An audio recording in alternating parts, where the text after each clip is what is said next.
Welcome to Delenda est Carthago, a curmudgeons.net podcast. I'm one of your hosts, Andy. And I'm your other host, Aaron. We're here to cut through the clutter of some of today's headlines. This is the Drop Your Pants edition of the podcast. All right, so tonight, whenever we're doing this. Now, we're going to do things a little different, actually backwards from how we normally do them, which won't be any saner or there will be no noticeable improvement to the show. However, you'll hate it just as much. But we're going to do the history segment first, and you'll see why probably immediately. So our history segment for today is on the origins of the NSA and the CIA. And I'm drawing on two main sources here. One is a book that Aaron gave me to read like 2 years ago that's been sitting on my nightstand that I never touched. It's called OSS, The Secret History of America's First Central Intelligence Agency by R. Harris Smith. And did you actually read it before you gave it to me? No, because I thought I was going to get it back at some point. You got no room to talk about that with books. So I didn't read the whole thing. I just read pertinent parts of it. But I believe he actually did work for the CIA for a while. Not a whole career, but long enough to actually write a whole 600-page book on it. Right. It's funny because the CIA actually has a book review of it on their website. And you read the first paragraph and you're like, oh, this might be interesting. And then as it goes through, the guy is not happy at all with the contents. And he wrote this, I think, in the 70s. Yes. Late 60s, early 70s. And the closer to the actual events. Yes, yeah. And the other document is from the NSA called The Origins of NSA. It was written, I think, in 1990. It was classified, and it was just released in 2006 or 2007. And it was written by some guy that works for the cryptologic history section of the NSA. So they actually pay people to write papers that get classified that no one can read for 20 years. Right. Well, just because you've named like the job I want, I do feel, slightly. Now you're jealous. You're jealous of this guy. Yeah, I am actually. Get paid to do something that no one will know about for 20 years. That's right. And you can't be fired, and no one can read it, and critique it. Anything else? Yeah, I don't think I would have written something this glowing though if it was. Well, if it was my. Yes, but he works for the NSA, so yeah, I might. You might work for the NSA. I might. Never can tell. That's right. Oh, hang on. Let me make sure that they can hear us. Can you hear that? Is that coming through? All right. So the Office of Strategic Services, as all good clandestine organizations have benign and useless names, was established by FDR by an executive military order or presidential military order on June 13th, 1942. And he gave it the mission to collect and analyze strategic information that the Joint Chiefs needed to conduct special operations that no one else was doing. Wonder what that could be. They're special.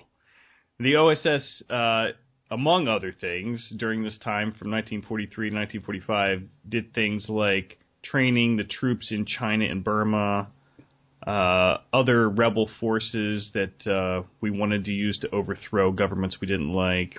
They supplied and trained and armed other resistance movements like the Red Army in China, the Viet Minh in French Indochina, and several other officers were kind of buddies with Ho Chi Minh. Well, when your name is Archimedes Patty. His name is Archimedes Patty, yes. You have to hang out with a guy named Ho Chi Minh. It's a law. It's a law. Who could I find that has a more ridiculous name than I? I want to know whose parents named them Archimedes. Well, and this is previous to the Sword and the Stone and the Once and Future King, right? So, Oh, yeah, this was in the 40s, so he would have been born in early 1900s. Yeah. So this is interesting because this is not unlike, for example, I'm just pulling this out of thin air, training rebels, I use that term loosely, in Syria and other Middle East countries, right? Yes. It's totally different. It's totally different. That's what I said. So they're doing all these great things throughout in the 40s, and then Truman creates the Central Intelligence Group in 1946. This is the precursor to the CIA, with the goal of centralizing all the intelligence and becoming more efficient, if that's possible for a government agency to do. Then in 1947, we get the National Security Act, and it establishes the CIA as a permanent peacetime intelligence agency. And I like that distinction of peacetime. Peacetime, as opposed to the OSS, which was military and during the war, so, of course we needed it for the Joint Chiefs to do their job. But as soon as it was established, the CIA took up all the functions that the OSS was doing during wartime. And this part I thought was funny. This is from Wikipedia. Of course, I have to have at least one from Wikipedia. The direct descendant of the paramilitary component of the OSS is the Special Activities Division of the CIA. It kind of sounds like a summer camp program, right? I'm not sure if it's a summer camp or if it's like maybe it's still summer camp, but it's summer school. It's like the remedial class. Oh, they didn't learn it the first time. They got to go back. Guys, come and join us in the Special Activities room. Oh, man. The predecessor of the NSA was actually another agency called the Armed Forces Security Agency. And that was created in 1949, a couple years after the CIA started. Why do the titles get less accurate and more deceptive? They're spies. Oh. They're spies. So, and I believe this is from the NSA's history, origin of the NSA. It says, on 20 May 1949, Louis A. Johnson, Secretary of Defense, established a new defense agency, the Armed Forces Security Agency. Johnson directed a merger of the COMINT, that's Communications Intelligence, processing activities of the Army and Navy, and placed the new AFSA structure. AFSA, that sounds good. The AFSA structure under the control and direction of the Joint Chiefs of Staff. AFSA's mission was to conduct all communications intelligence and communications security activities within the Department of Defense, except those performed by the military services. With AFSA, Johnson hoped to achieve a degree of unification of the services, as well as, quote, efficiency and economy, end quote, in the management of the cryptologic structure. He also sought to minimize the resource and duplication problems associated with the new Air Force Security Service, not to be confused with the Armed Forces Security Agency, and its rapidly expanding cryptologic organization. Now, if you're confused, don't worry, because so was everyone else, and they were also pissed off because there was lots of infighting. They were labeled totally ineffective because, well, I'll tell you why. The AFSA met with bitter opposition from the civilian intelligence agencies, such as the CIA and the Department of State, and it quotes or cites a hostile climate, like a hostile work environment, I guess. And probably some sexual CIA, harassment, like in the military now. And the CIA and the State Department, I guess, stated that their intelligence needs were not being met. And reading through this, it's basically, you can hear that they're all just control freaks. They're all just mad that they can't have total control over all of the intelligence. Jimmy won't let me play with his toys. He won't give me his information, so I'm not giving him mine. And as we noted earlier, I like the distinction of the word civilian intelligence from military intelligence, as if the CIA and the NSA weren't working for the military. Yeah, well, and it's... Who are they providing intelligence to? It's also not like you don't have this giant pool of dirtbags, and you like pick, you pick team captains, and they just pick all the same people. It's just a bunch of clones of the same dirtbag. Yes. From the Origins document, the NSA Origins document, it says, with a view, this is where it gets interesting, so if you're bored already, tune back in. With a view to reforming the comment structure, Smith, and I'll tell you who he is in a second, brought the AFSA problem, that's the problem of none of us can get along even though we're adults, to the attention of the NSC, whatever that is, Security Council, in 1951, and recommended an overall survey of the comment structure. His recommendation for such a survey was based on a study by Kingman Douglas, who was then the CIA comment officer. His recommendation for such a survey was based on a study by Kingman Douglas, whoever that guy is. The NSC in turn forwarded Smith's proposal to Truman. 3 days later, Truman directed Secretary of State Dean Acheson and Secretary of Defense Robert Lovett, assisted by Director of Central Intelligence Smith, to review in depth the communications intelligence activities of the United States government. Acheson, Lovett, and Smith responded by creating a high-level committee to accomplish the survey. On 28 December 1951, they created the Brownell Committee, headed by George Brownell, a prominent New York City attorney. Now, if that makes no sense at all, and you ask, who is George Brownell? Well, let me tell you who he is. The only mention I can find of him is not actually in this document. So this is the NSA document that details the origin of the NSA. It just says, Brownell Committee by George Brownell, and it goes on. I did find his obituary. So here's who George Brownell is. He was born in New York City, enlisted as a private in the field artillery in World War I, and was discharged as a second lieutenant. In World War II, he became executive officer to the Assistant Secretary of War for Air and rose to Brigadier General, and was named envoy by Truman. In 1946, Truman named him his personal representative to India and the Middle East with the rank of minister. 2 years later, he filled a similar post in Mexico, and he remained a State Department consultant until 1957. This is all I can find on this guy. But I'm going to guess that he was more than just a lieutenant in World War I. See, come on. You don't think that... I'm a little suspicious that he went from second lieutenant to brigadier general. Well, the first jump is almost as bad, actually. He went from a private to second lieutenant, but that could have been like, battlefield commission. Yeah. Right? Yeah, I gotcha. Okay, a little more understandable, but to go in no more than 4 years from second lieutenant to brigadier general, and then to be named special envoy to India and the Middle East a year later. Well, right. So anyway, this guy is who will head the committee to decide about the future of the communications intelligence in the U.S. government. So after Brownell's committee, in December 10th, 1951, there was a memo sent by the CIA director, Walter Beetle Smith. They actually call him Beetle. The memo was sent to James Lay, Executive Secretary of the National Security Council. Now, in that book that Aaron's never read, OSS, speaking of this guy, Beetle Smith, the author Harris writes, to assist him, Smith, as Deputy Director in charge of all operational activity, he brought OSS Spymaster Alan Dulles to Washington. Now, for those of you who are not yet conspiracy theorists, this is where the proverbial shite hits the massive fan. The Smith regime, I'm still quoting the book here, the Smith regime at CIA saw an influx of personnel to the agency and the development of ideological factions, if you can believe that would ever happen.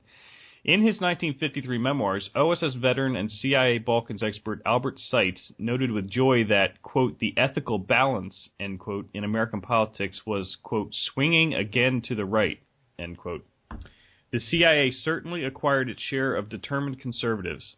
Charles Black, husband of former child movie star Shirley Temple, donned a Marine uniform and became one of the first CIA junior officer trainees. Writer James Burnham, later the editor of William Buckley's National Review, was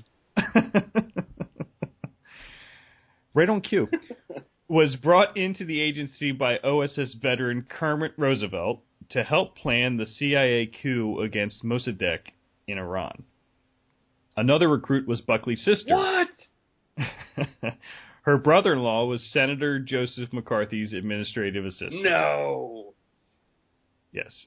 These same years saw a determined effort by Allen Dulles to bring American liberals into intelligence work as well. So he was equal opportunity. I just want to point that out. Well, equal opportunity means that he had already recognized that they're the same thing. They're the same thing, yes. So I don't want to digress too much, but we have to ask the question, Allen Dulles, who is he, other than the guy they named the airport around D.C. after? So Dulles actually succeeded this guy, Beadle Smith, as the director of Central Intelligence. He was the first civilian and the longest-serving DCI. Dulles went to Princeton. He worked in the diplomatic service, and he was a corporate lawyer for Sullivan and Cromwell, which could be an entire podcast on its own. So if you get a chance to, go look up Sullivan and Cromwell. Law firm is still in existence and has done many, many evil things. I'll just leave it at that. He worked there with his brother, who you may also have heard of, John Foster Dulles.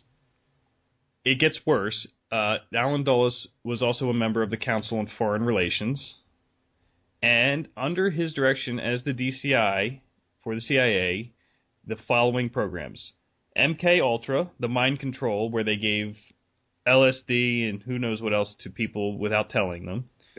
I believe several people killed themselves. Yes. Yeah. Operation Mockingbird, overthrow of Mossadegh. The U-2 spy plane was he worked on that with the Skunk Works, and of course the Bay of Pigs invasion. It's a nice ending to his reign of terror. Well, no. He wasn't done. Well, don't pretend he was done. You're right. All right, he was done as the DCI because after the disaster of the Bay of Pigs, he was forced to resign, and it's reported that this is when Kennedy said he wanted to, quote, splinter the CIA into 1,000 pieces and scatter it into the winds, which I'm guessing didn't make many people happy at the CIA. Wait a second. So Kennedy says a bad thing about the CIA. The CIA is unhappy. And then what happened after? Yeah, and I should have put the timeline here. But it was very close after the Bay of Pigs. Oh, yeah. It's not far at all. Right after, and I totally believe that the Kennedy quote, that he was murdered. Well, what was the whole, I know it's the Oliver Stone movie, but the whole theory there to a large degree was the CIA thought for sure if they could just force this thing to happen that Kennedy would back them up when push came to shove. He'd have no choice. Right, so, exactly. It's already done, yeah. The one redeeming thing in his character apparently was that he could say no to these guys. Yeah. Yep. So, and we digressed on to Allen Dulles. We haven't even gotten back to the main NSA history here. Yeah, that's true. But it's so interesting, though. So Kennedy's killed, and Johnson forms the Warren Commission to investigate his murder. What? And guess who is appointed as one of the 7 people on the commission to investigate the murder? That's right, Allen Dulles. I included a nice picture from one of the documents here of General Walter Beadle Smith, just so you can see him, Aaron. And maybe I'll put his picture in the show notes. But does this guy not look evil? He looks a little like Red Skull. Yeah. From the Captain America comic book. There was somebody else I thought he reminded me of another bad guy. Skeletor? He does look like Skeletor. So, back to the NSA. In 1952, Harry Truman wrote another letter. I guess that's what presidents have been doing. Everybody thinks the executive orders have just came about recently, but they've been doing it forever. Oh, yeah. He authorized the NSA by a letter. And I wrote a letter and created a spy agency. So that's how we got the NSA. We could literally go on for hours and hours about all the other trails that lead off from the sides of all those other people we mentioned. Probably lots of dead bodies in their wake as well. So let me just give you, to wrap up here, a little bit of the history, or not the history, a little bit about the NSA as it stands today.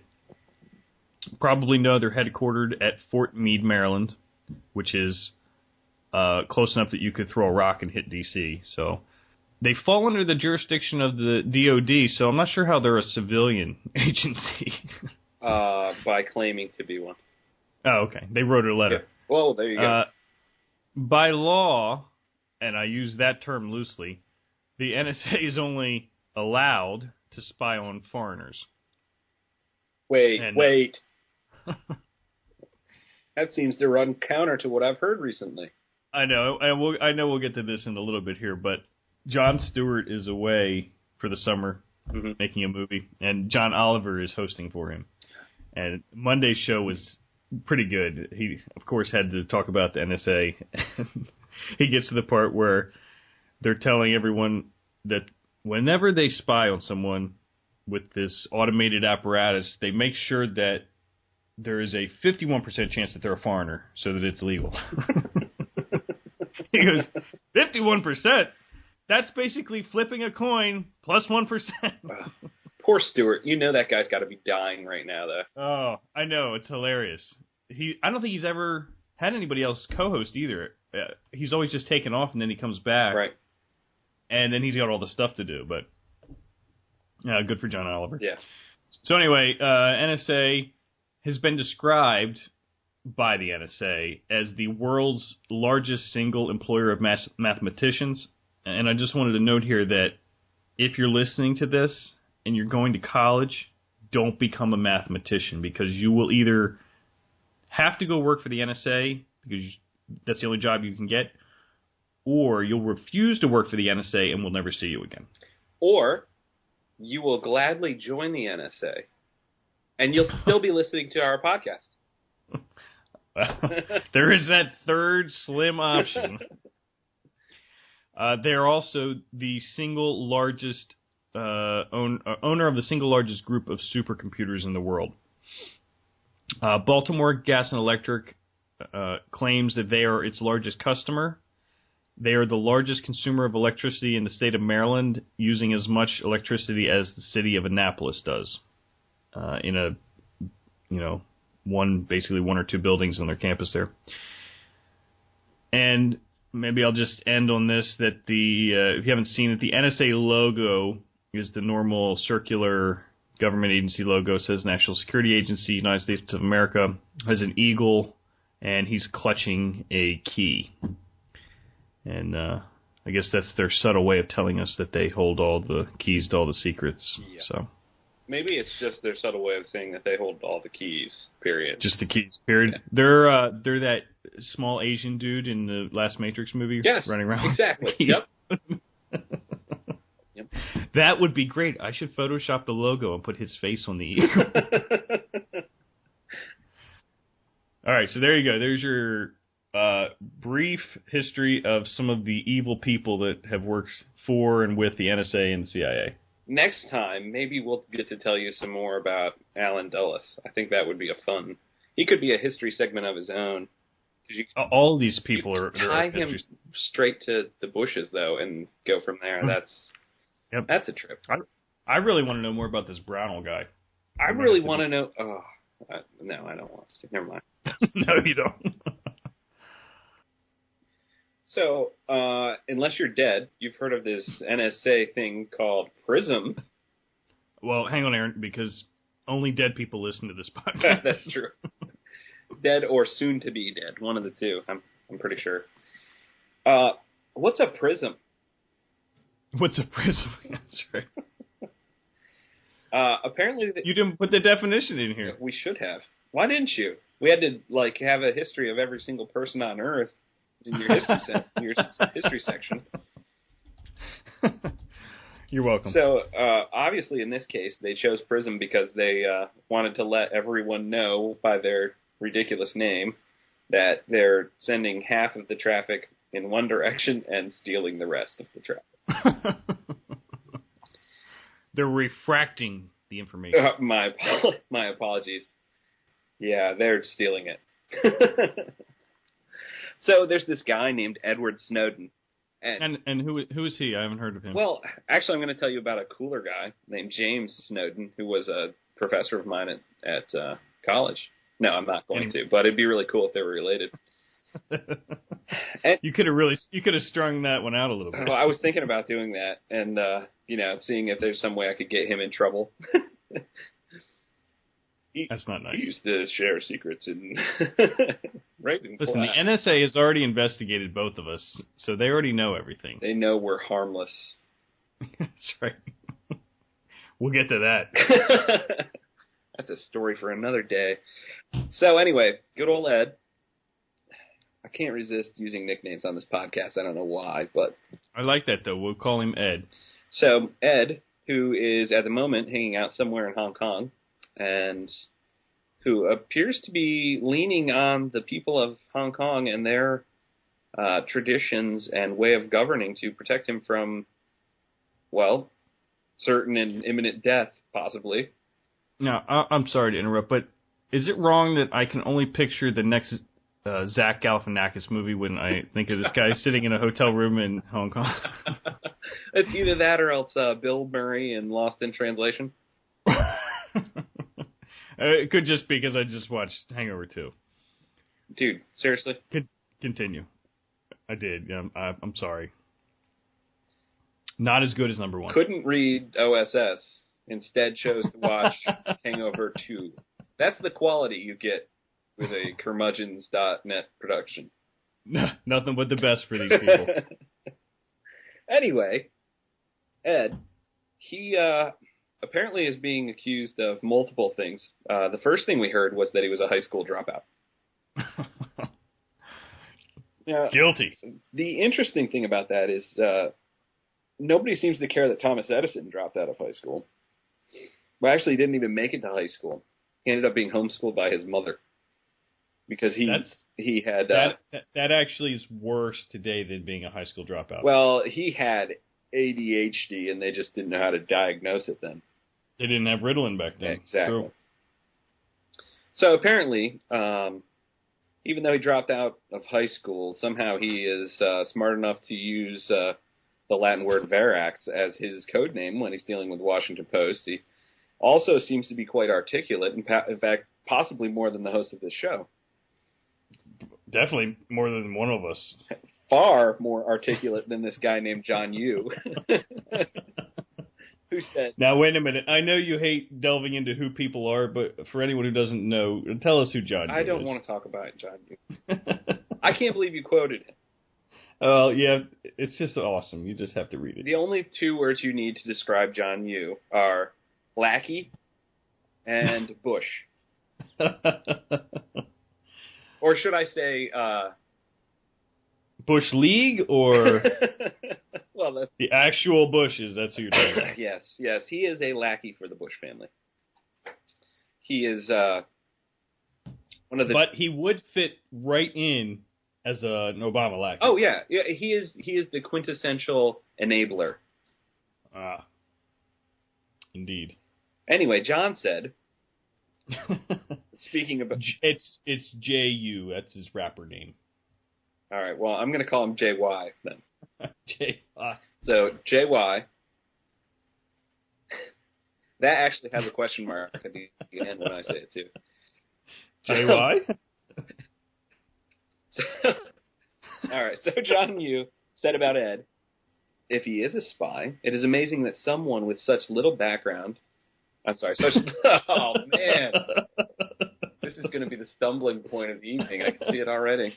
You can't get past the John Yoo. Oh, it just pains me to even read words that he's written. Yeah. So John Yoo said about Ed, our pal Ed, if he is a spy, it is amazing that someone with such little education and background was given such extensive security clearance. Now, this is funny because to me, John Yoo has very little education and no background that I would trust. However, giving John the benefit of the doubt, what creeps me out more about this guy is he's a total enabler lackey guy from the beginning, from what we can tell. I guess he was like 19, and somehow he immediately was being trained after joining the Army, was immediately being trained to join the Special Forces. Yeah. There's a couple things wrapped up in JY. Is that what we're calling him? JY's statement? Yeah. The two things that came to my mind were he's one of these people that associates college with education. Oh, right? well, sure. And the other is that he thinks that somehow the government always does perfect background checks on everyone, and no one could ever fall through the cracks. Well, exactly. It goes to something that I remember you mentioning it somewhere. I don't know why I'm not seeing it, but indoctrination. Yep. It all goes back to indoctrination and the idea that as long as you're given enough time in the government school system, enough time where they have forced their propaganda on unwilling ears, even, it will break you down into, the piece of clay that they can mold into whatever they want. Your brain will be mush, and it'll just accept whatever is put into it then. Exactly, which is how Ed started out, apparently. So he went to try to be in the Special Forces. No, I know we shouldn't judge people by how they look, but just looking at a picture of this guy, do you picture a Navy SEAL or right? How's that even possible? But apparently, during a training exercise, he breaks both of his legs. Yes. That seems odd to me. Unless your bones are brittle. Yeah. Well, maybe it easily. was it was a parachute drill or something. I don't know. Anyway, somehow he gets out of there, and I forget what he does next. What did he do next? Dang it. I don't know. Maybe somebody should do some research. Oh, yes. He gets discharged immediately after he breaks his legs. That was a strange sequence of events. When does that happen? Usually you're like sent to the military hospital and they kill you there. Or you get lucky and you heal, and then you go right back into service. Well, if we really take the government medical system, he should have had both legs amputated at that point. Yeah, true. And then he would live in the VA hospital for the next 50 years. Yes, exactly. So then suddenly, next thing we know, he's a security guard for the NSA. Wait a minute, what? I'm not sure how those things go together. So what's funny is back to John J. Wise, his background.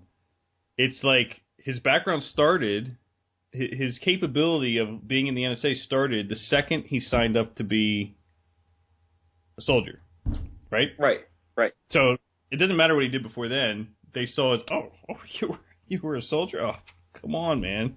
You're good to go. Well, and the other thing I thought of in regards to that is, if this guy was at the NSA and he was walking out to his car at the end of the day or whatever, and he gets shot by a quote-unquote terrorist, John Yoo would be saying, what an amazing career this guy had, because he jumped right into the military at 19, and he instantly became... This guy was a high school dropout, and he joined the military, and over his success story. Yep, absolutely. So I just wanted to head in that direction for a second so that we could talk about what an idiot John Yoo is. Speaking of idiots, there's this guy named Lindsey Graham. Is that a man or a woman? I guess we'll have to determine that later. It's a senator. Oh, it says he. Sorry. It's a guy. Is there a reason you used a left bracket and a right brace? I don't understand what's going on there. You didn't type that, did you? No, I didn't. I would never do that. I'm a professional. Did I type that? No, I actually copied this out of somewhere. I wish I knew where that was, because that person should be fired. Yeah, well, I'm going to find it and petition for their firing. Now, I think we should also fire the guy that put the quotation mark an extra space away from clearance in John Yoo's statement there. But, I'm not going to mention who that could possibly be.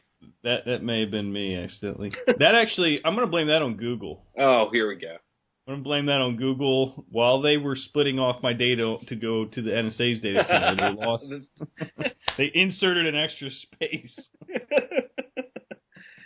I can blame all my mistakes on them from now on. So, okay, back to neocons and hating on young people and people with little education and background. Lindsey Graham, apparently in an interview, wondered whether young, and I have to put this in scare quotes like the author of this piece did, libertarian types could be trusted to serve in classified positions when they proved that they weren't keen on the strategy. So the interview asked him whether Snowden's donations to Ron Paul were the sort of warning signs that vetters should have looked out for. No, says Graham. I think people that give donations to Ron Paul are exercising their right to participate in the political process. Ron Paul isn't a threat to America. His policies are. I really hope there's video of this interview. Yeah, I have to find out some more on it. I found it last minute, and I just said it had to go in. What struck me about this first was again, we're insulting young people who have brains. This is the last kind of person we'd want to work in the government because they're young and they might make choices. They might think. They might evaluate whether something's ethical or unethical.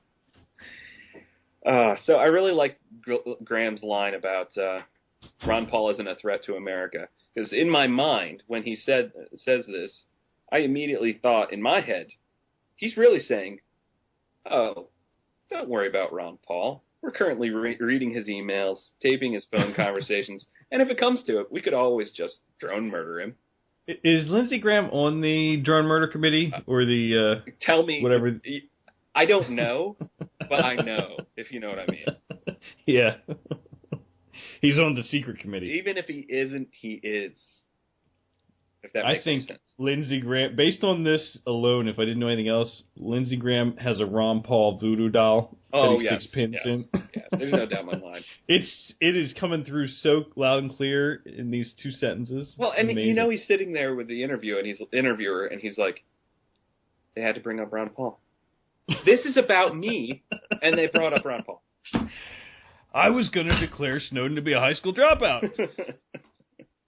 So, the other day I posted on our website signs that the apocalypse is at hand. And one of them was that George Bush is getting favorable ratings. And while that's shocking, apparently Andy found something a little more shocking. I don't know how shocking it's not shocking. It's not, because it's disgusting. And actually, I'm going to go into Alex Jones mode for a second. Oh. Well, you sent me the link about questions about Snowden, right, or things that might be a little suspicious. Oh, yes. Activist Post did one of the guys on Activist Post. Which I thought his questions were, fair enough. Yeah. You can't trust anything. You're right. I pretty much trust Glenn Greenwald.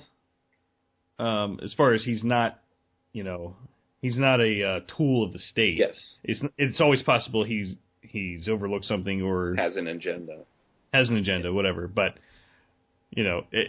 I don't trust Snowden per se. Right.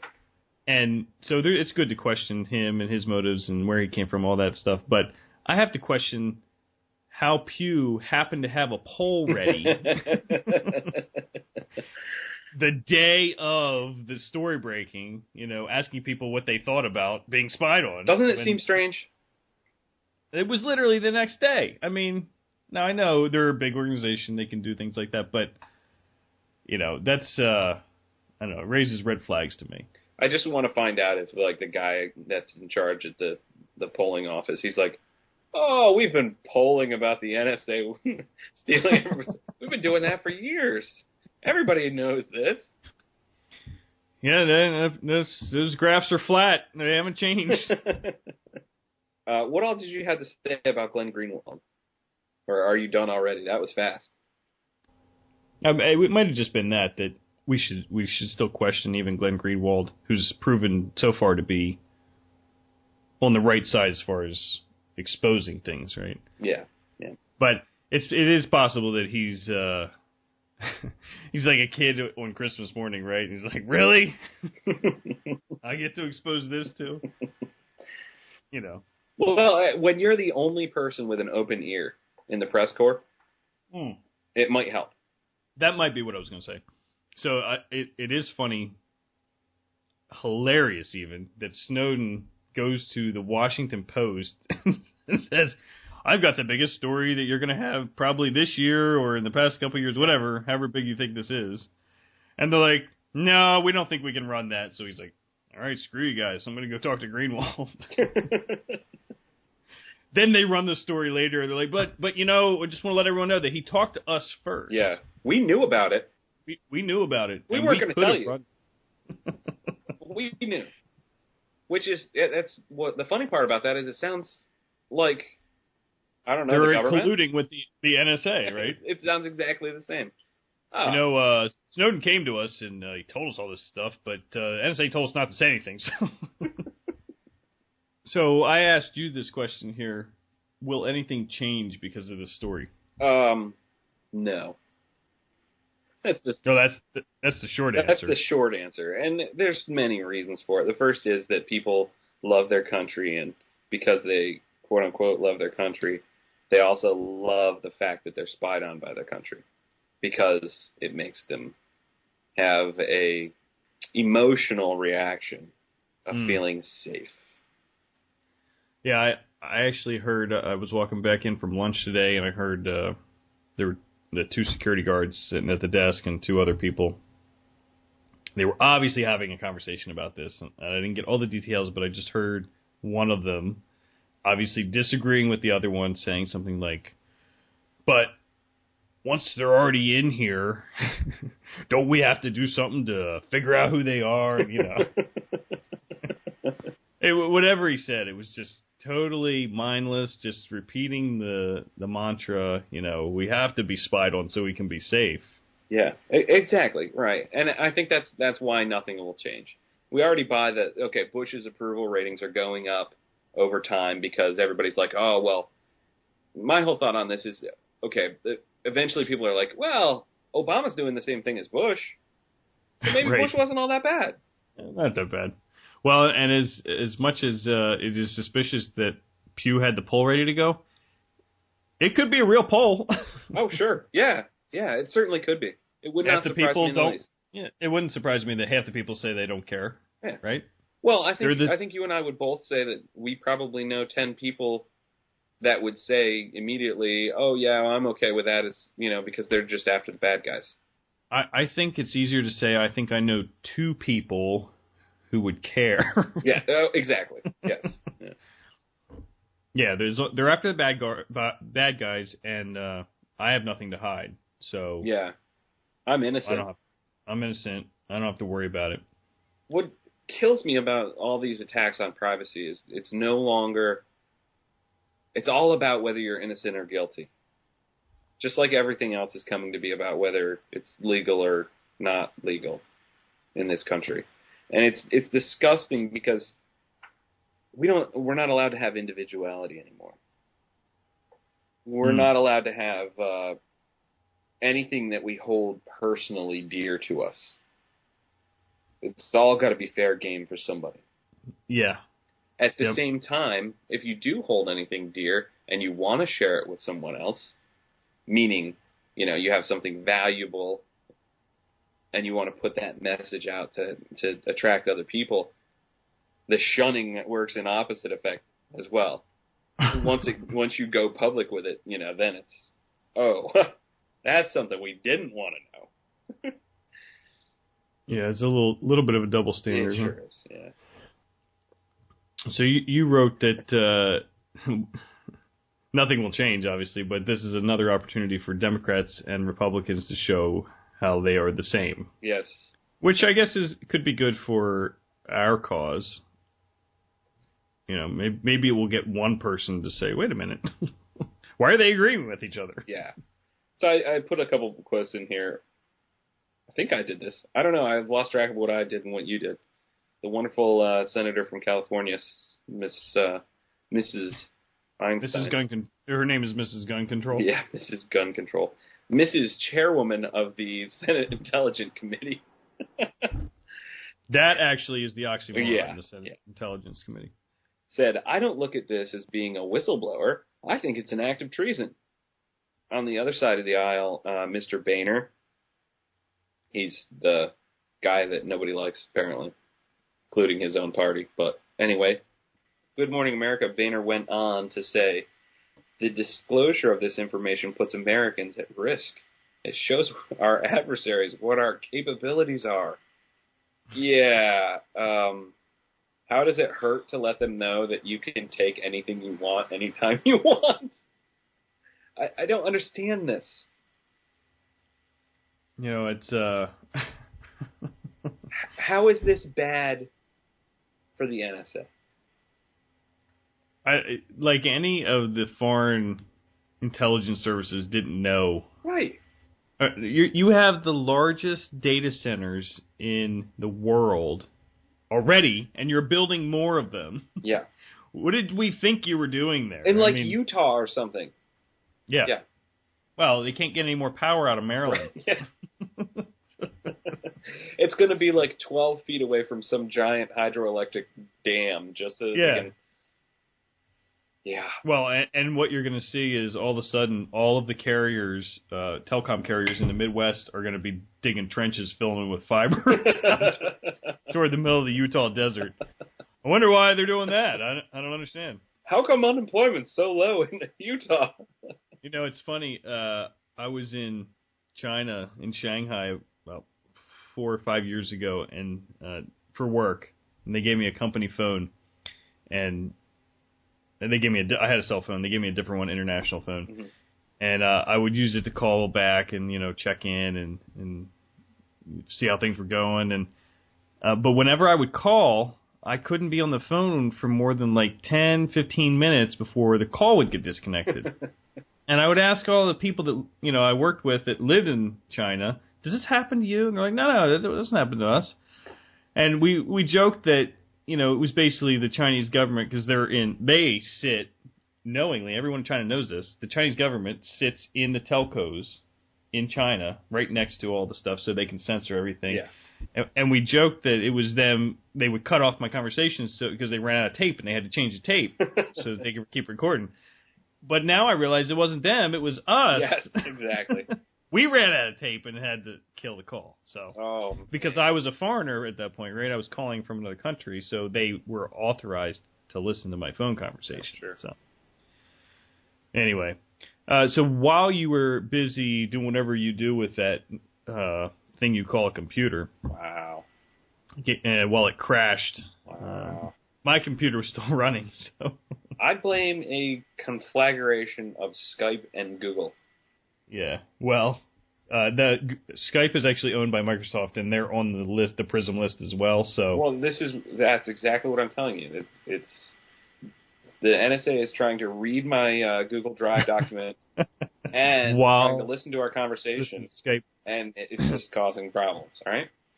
So, excuse me. So you put in a YouTube video here called Obama. If you can't trust us, we're going to have a problem. Threat? ? Oh, yeah. I don't know about the source. I don't know about the threat ? But I did really like what Obama had to say. Well, let me play it for everyone, and then we can talk about it. That's not to suggest that you just say, trust me. We're doing the right thing. We know who the bad guys are. And the reason that's not how it works is because we've got congressional oversight and judicial oversight. And if people can't trust not only the executive branch, but also don't trust Congress and don't trust federal judges to make sure that we're abiding by the Constitution, due process, and rule of law, then we're going to have some problems here. But my observation is that the people who are involved in America's national security, they take this work very seriously. They cherish our Constitution. The last thing they'd be doing is taking programs like this to listen to somebody's phone calls. My first remark has to be, He sounds like our podcast. Stuttering, choosing words while still speaking. Well, that's a good observation, because there was that other video called Senator Obama candidate Obama versus President Obama. Yeah. Great video, and I wish I'd have commented on it, because Michael Roseff on LRC blog actually wrote exactly what I would have written, is that when he was a candidate or a senator, he's talking just off the cuff about civil liberties and blah, blah, blah, no problem. And then they cut to the clip of him as president, and he's exactly like this. Slow, and I got to think about every word I say so I don't slip up. And yeah, very telling. But I do like the tagline on the YouTube video, if you can't trust us, we're going to have a problem threat. Because it did sound like a threat. We're going to have a problem here. Yeah. You people are going to trust that the three branches of government would never collude together against you. Well, and I really like that he says, you can't just go ahead and say, trust me, because we're doing the right thing. And then when he gets to the end of this clip, he says, now my observation is that these people are really lovers of the Constitution, and they never do anything wrong. They're not lovers. They cherish it. There you go. That's even better. So he makes the appeal he just said he can't make. Well, and no government agency would ever get kicks out of listening to somebody's private phone conversations and recording it and using it to blackmail people or for other nefarious reasons. Just like no TSA agent would ever, grope people or steal their stuff or anything else. That's right. It's crazy. That doesn't happen. Is there a jet engine where you are? That's the my computer trying to recover from that malicious attack by the NSA. The NSA/Google. Well, actually, that's the NSA. They planted a virus on your computer, and it's causing it to overheat, so it'll destroy all of your work. Ask me if I'm surprised. Tough luck, guys. I already back it up on Google Drive. Yes, you back it up on Google Drive. That's funny. Do you wonder if some of those online backup tools like Carbonite or whatever are actually run by the NSA, and you're just sending your data directly to them, and paying them for the privilege? It's bad enough that you do it with Google, but at least it's free. It's terrible if you're paying. Well, okay, but here's the worst part. I know tons of people who would pay more if they actually said, we store this on the NSA servers. Oh, yes, you're right. You're absolutely right. That's actually a good business idea. I might have to contact the NSA and see if we can get that. If they get any extra space. Will you sublet some drive space to me? Exactly. Since you have all this room out in Utah now, could you...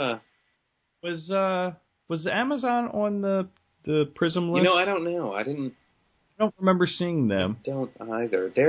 They're probably soon to be added. Yeah, maybe, but I've got to say they're the least evil company left, right? That's how it seems, anyway. So far, everyone else is on the list. That's true. Well, contrasting Obama's stuttering and stammering, the quintessential spook, Mr. Alexander, who was testifying on behalf of the NSA, and sounded like, I don't know, a knife going over butter. This guy, it was just disgusting how smooth he was. He has told so many lies in his life, apparently, that it's like, I don't even think there's like a ping on his conscience at all. It's just like, it just comes right off. Lie here. Yep. I'm sure of that. I'll just continue on. Anyway, he said in his prepared statement to the whatever oversight committee or nonsense panel or blue flag commission or red star commission, I don't know what they are anymore. Gold Star Commission, that's what it is. Anyway, he said, we do not see a trade-off between security and liberty. It's not a choice, and we can and must do both simultaneously. We must, and we can. And we can, and we must. must. How does that make any sense? Ask not. Yeah, really. I regret that I have but one Google Drive document to share with the NSA. Obama, on the other hand, when he was responding to the questions about the NSA leaks, said on Friday, you can't have 100% security and also have 100% privacy and zero inconvenience. You know, I would actually agree 100% with that. Obama.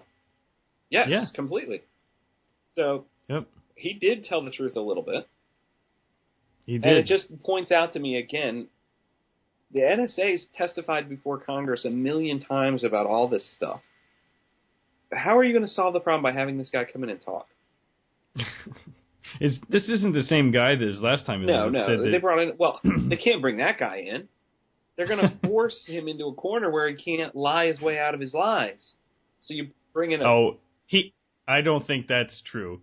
He answered that question last time. Well, yeah, it was pretty good. It was pretty good. And the guy that asked it just was like, oh, okay. Like Satan was down, wherever, hanging out. He's like, whoa! That guy is good. What? So I did not know that wittingly could be such a huge modifier. Oh, my goodness. What? I'm going to use that. Sir, did you axe murder this man? Well, not wittingly. I mean... We found this corpse on your yard. You were holding an axe when we arrived, and it appears that you've killed the man. Well, not wittingly. I had previously convinced myself that people were wood. Therefore, I thought I was just chopping wood. You see, this isn't actually an axe in my hand, and that's not a person. You're not actually here right now. It's unbelievable. So I heard earlier they played a clip of one of these morons, maybe it was Alexander, talking about, I think it was NPR. I don't know who they were interviewing, but in the same clip, they had the same person talking about how it's legal to do what we're doing, and, oh, by the way, it works, so shut up. Yeah. And it's amazing that people cannot see how ridiculous this is, because if it was legal, even by their own twisted definitions, then why would they care whether or not it worked, right? They would just say, listen, it's legal for us to do this, we'll record everything, and then if we happen to need some of it, we use it. Or they would say, this is working 100% here, we have proof that we've stopped 100 terrorist plots because we did this, so we don't really care whether it's legal or not. We're serving the nation through this. We're serving everyone. Instead, they say both. Right. It's legal, so shut up. But it works, so shut up. Ridiculous. Totally ridiculous. It's absolutely ridiculous. I did hear, this is kind of like a surprise attack here. So I heard about 2 minutes of Dick Morris's talk show in Philly today. And apparently Ed, our pal, Mr. Snowden, said something additional about the hypocrisy of the U.S. government in trying to hide the fact that they are continuously waging cyber warfare on other nations, individuals, and every other thing on Earth. What cracked me up about this is Dick Morris instantly took this to a whole nother level that I think we're going to see more and more of. He did not outright accuse. However, he did suggest heavily that apparently Ed must be a Chinese sympathizer. He talked about how he wants Hong Kong to take care of him and everything else, and why would he go there, and why would he rely on that legal system, and so basically Dick Morris is jumping ship from any sort of desire for, I don't know, harmony with any sort of privacy. Are you surprised? No, I'm not at all. I just thought it was hilarious. I actually laughed out loud in the car. pretty much uncontrollably. So you're an apologist for the Chinese because you think it's wrong for the government in the States to complain that the Chinese attack you when you are also attacking them? You know what that makes us then? That makes us Chinese. Right, yeah, exactly. Yes, if you question anything, you must be sympathized. It's so ridiculous. If you question one government, you must sympathize with all the other ones. Well, you know, okay, if that's the case, I'm fine with it, really, when it all comes down to it. But instead of saying that I'm a sympathizer for China, make me give me the choice of being like a sympathizer for the Manx government. Yeah. But I mean, I guess if I have to pick out of the evil countries, then, supposedly evil countries. You can only pick from, I'll give you your options. Your options are Russia, China, Iran, Syria. I think those are the 4 right now. You can pick from those 4. Russia. Okay. So I sympathize. We need a strong man like Putin. How did that song go? Strong man like Putin. Yeah, there was no. Oh, when they were electing him this last time around, quote unquote electing him. There was a Russian song, a Russian pop song that was playing about needing a strong man like Putin to guide us. They're basically like calling him Jesus. That's great. Pretty hilarious. That sounds like something you would sing. Yeah. I'm gonna make one more point here, and then we can be done, or you can make one. I think it's so anybody who didn't realize that consulting companies that have 3 people's names in them don't all work for the government need to now realize that. So Booz Allen and Hamilton don't make all their money by auditing taxes for people, small businesses and things like that. It's odd. Neither do any of the other large consulting companies. Neither do any of the banks. And neither do any of the tech companies, apparently, which I actually didn't even consciously think of Dell as being a spy company. Oh, yeah. Yep. But apparently they are, so we should all just assume that anyone that we're doing business with is on the payroll of the NSA or being forced to steal our information. Well, this all goes back to the whole idea of mercantilism, right? If we really, grafted out, figured out who is not in some way employed by the government, there would be a ridiculously small percentage of people left.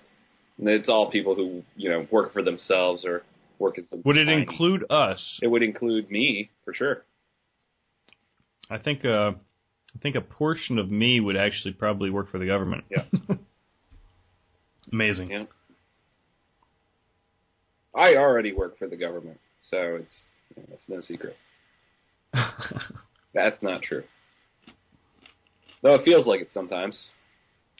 I work for the government only until about, April 17th, and then I've paid my taxes for the year. Yeah, that's true. All right, that's all I have to say about that. Yeah, I think I'm done. Thank you for listening. You can find us at our website, curmudgeons.net, and on Facebook and Twitter, both at /curmudgeonsnet. Drop us a note with suggestions, links, or show ideas, and remember to share the podcast with your friends. We'll be back in 2 weeks. When the NSA actually kidnaps Andy, I will continue on as if he had never existed. Until then, spit on your hands and hoist the black flag.